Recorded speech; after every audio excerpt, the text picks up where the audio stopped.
بسم اللہ الرحمن الرحیم الحمد للہ رب العالمین والعاقبۃ للمتقین والصلاة والسلام علی سیدنا محمد وآلہ واصحابہ اجمعین اما بعد فاعوذ باللہ من الشیطان الرجیم بسم اللہ الرحمن الرحیم وَإِنَّكَ لَعَلَىٰ خُلُقٍ عَظِيمٍ وقال رسول اللہ صلی اللہ علیہ وسلم انما بعثت لأتمم مکارم الاخلاق او کما قال علیہ الصلاۃ والسلام صدق اللہ العظیم وصدق رسولہ النبی الکریم ونحن علی ذلک لمن الشاہدین والشاکرین والحمد للہ رب العالمین۔ محترم ناظرین، آج کا ہمارا موضوع ہے اخلاق نبوی صلی اللہ علیہ وسلم۔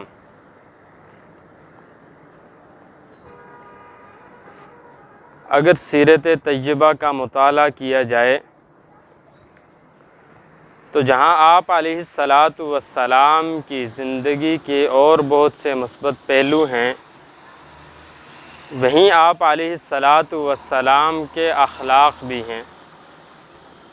آپ علیہ الصلاۃ والسلام کے اخلاق وہ روشن پہلو ہیں جس کی وجہ سے دنیا کے کافروں اور دوسرے مذاہب کے لوگوں نے آپ علیہ الصلاۃ والسلام کے اخلاق سے متاثر ہو کر اسلام کو قبول کیا۔ گویا کہ سیرت طیبہ میں اخلاق نبوی صلی اللہ علیہ وسلم کو ایک خاص مقام حاصل ہے۔ حضرت ام سلیم رضی اللہ تعالی عنہ یہ آپ علیہ الصلاۃ والسلام کی خادمہ تھی۔ ان کے ایک بیٹے ہیں حضرت انس رضی اللہ تعالی عنہ۔ حضرت ام سلیم رضی اللہ تعالی عنہ نے حضرت انس رضی اللہ تعالی عنہ کو 8 سال کی زندگی میں آپ علیہ الصلاۃ والسلام کی خدمت میں رکھا۔ 8 سال کی زندگی کے بعد حضرت انس رضی اللہ تعالی عنہ آپ علیہ الصلاۃ والسلام کی خدمت کرتے رہے۔ پوری زندگی آپ علیہ الصلاۃ والسلام نے حضرت انس رضی اللہ تعالی عنہ کو نہ کبھی ڈانٹا، نہ کبھی غصہ ہوئے اور نہ کبھی کسی کام سے منع کیا۔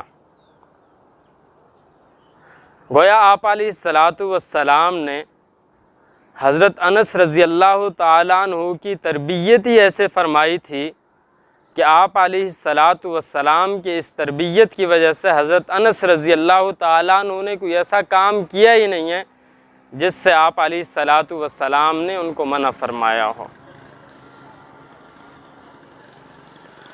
حضرت علی رضی اللہ تعالیٰ عنہ کے بارے میں آتا ہے کہ ایک جنگ میں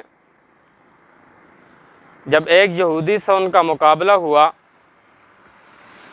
تو حضرت علی رضی اللہ تعالیٰ عنہ اس یہودی پر غالب آ گئے اور اس کو گرایا اور اوپر بیٹھ گئے چھاتی پر۔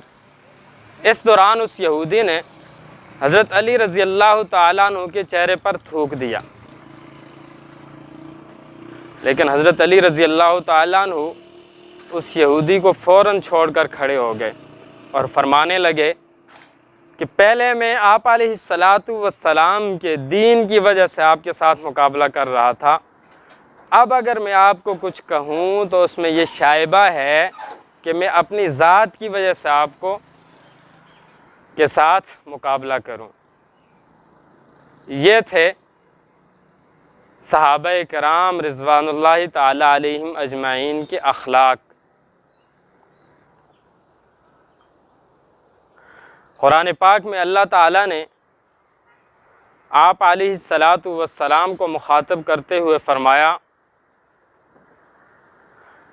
لو كنت فظا غلیظ القلب لو کنت فظا غلیظ القلب لانفضوا من حولک، کہ اے نبی صلی اللہ علیہ وسلم اگر آپ سخت دل ہوتے، اگر آپ سخت مزاج ہوتے، اگر آپ کے اخلاق بہتر نہ ہوتے تو لانفضوا من حولک، یہ جو صحابہ آپ کے ارد گرد بیٹھے ہوئے ہیں یہ آپ کے ارد گرد نہ بیٹھتے، یہ آپ کے قریب نہ آتے بلکہ تتر بتر ہو جاتے۔ تو یہ آپ علیہ السلام کے اخلاق مبارکہ تھے کہ آپ علیہ السلام کے اخلاق کی وجہ سے دنیا کی وہ قوم جو اس زمانے میں دنیا کے ارد گرد کے ماحول سے بالکل ناآشنا تھی، لیکن آپ علیہ السلام نے جب ان کو دعوت دی، ان کی تربیت فرمائی اور ان کو اپنے اخلاق سے متاثر فرمایا، تو وہی لوگ آپ علیہ السلام کی آواز پر لبیک کہتے ہوئے ہر جگہ حاضر ہوتے۔ چنانچہ ایک دفعہ کا واقعہ ہے کہ ایک اعرابی بولتے ہیں عربی میں دیہاتی کو، تو ایک دیہاتی مسجد نبوی میں آپ علیہ السلام کی خدمت میں حاضر ہوتا ہے۔ مجلس کے ختم ہونے کے بعد وہیں مسجد میں وہ دیہاتی پیشاب کرنے لگ جاتا ہے۔ جب صحابہ نے اس کو دیکھا تو صحابہ نے اس کو روکنا چاہا، لیکن آپ علیہ السلام نے صحابہ کو منع فرما دیا کہ اس کو نہ روکو۔ جب اس دیہاتی نے پیشاب کر لیا تو آپ علیہ السلام نے اس دیہاتی کو اپنے پاس بلوایا، اور پاس بلانے کے بعد آپ علیہ السلام نے اس کو سمجھایا کہ بھائی یہ مسجد ہے، یہ اللہ کا گھر ہے، یہاں عبادت کی جاتی ہے، اس کو پاک رکھا جاتا ہے، اس کو ناپاک نہیں کیا جاتا۔ آپ علیہ السلام نے اس کو اس بہترین انداز سے سمجھانے کے بعد جب وہ دیہاتی واپس اپنے گھر جانے لگا تو اس دیہاتی نے آپ علیہ السلام سے عرض کیا کہ اللہ کے رسول صلی اللہ علیہ وسلم میرے پاس تو سواری نہیں ہے۔ تو آپ علیہ السلام نے اپنی طرف سے اس کو سواری مہیا کی۔ اس کے پاس لباس نہیں تھا، آپ علیہ السلام نے اپنا جبہ اتار کر اس کو دیا۔ چنانچہ جب وہ اپنے علاقے میں پہنچا تو اس نے یہ سارا واقعہ، یہ سارا قصہ جو اس کے ساتھ پیش آیا تھا اپنے گاؤں میں جا کر لوگوں کو سنایا۔ تو اگلی دفعہ وہ دیہاتی اپنے ساتھ 300 آدمی لے کر آیا جو آپ علیہ السلام کے ہاتھ پر بیعت ہوئے اور کلمہ طیبہ پڑھ کر مسلمان ہو گئے۔ یہ تھی آپ علیہ السلام کے اخلاق۔ ایک دفعہ کا واقعہ ہے کہ آپ علیہ السلام ایک سفر سے تشریف لا رہے تھے کہ راستے میں آرام کی غرض سے سو گئے۔ آپ نے اپنی تلوار کو ایک درخت پر لٹکایا تو آپ آرام فرمانے لگے۔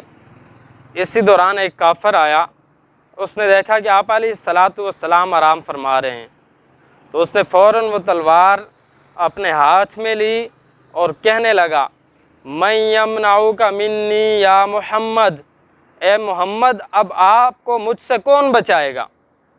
آپ علیہ السلام نے یہ آواز سن کر فوراً جواب دیا اللہ، کہ مجھے اللہ بچائے گا۔ تو یہ کہنے کی دیر تھی اس کافر کے ہاتھ سے تلوار نیچے گر گئی۔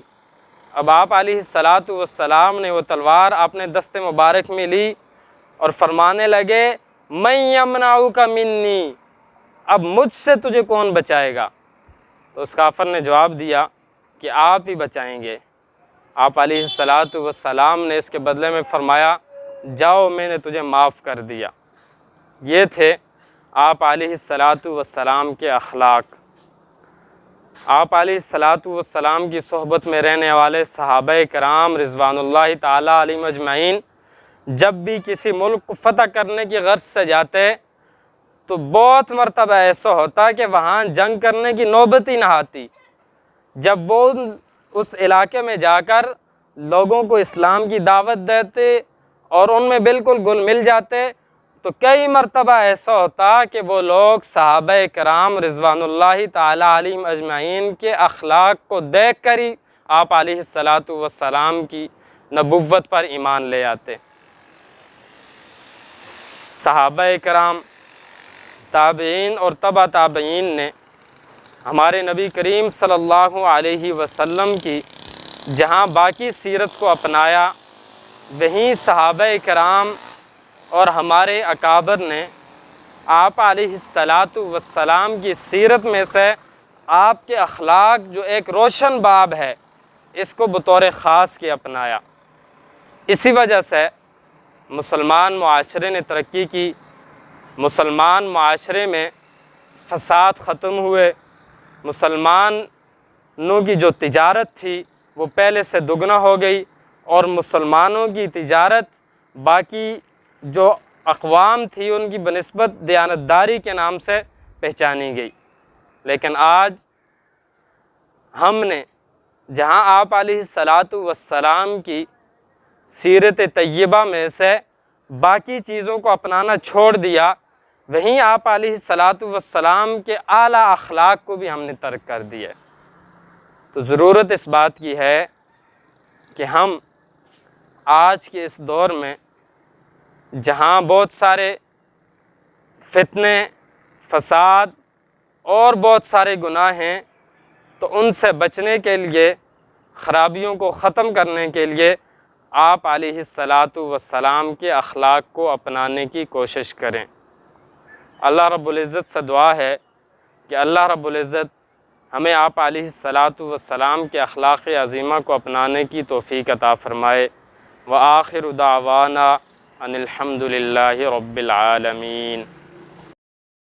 ركت عيناي شوقا ولطيبة ذرفت أشكا فأتيت إلى حبيبي فاهدأ يا قلب ورفقا صلي على محمد السلام عليك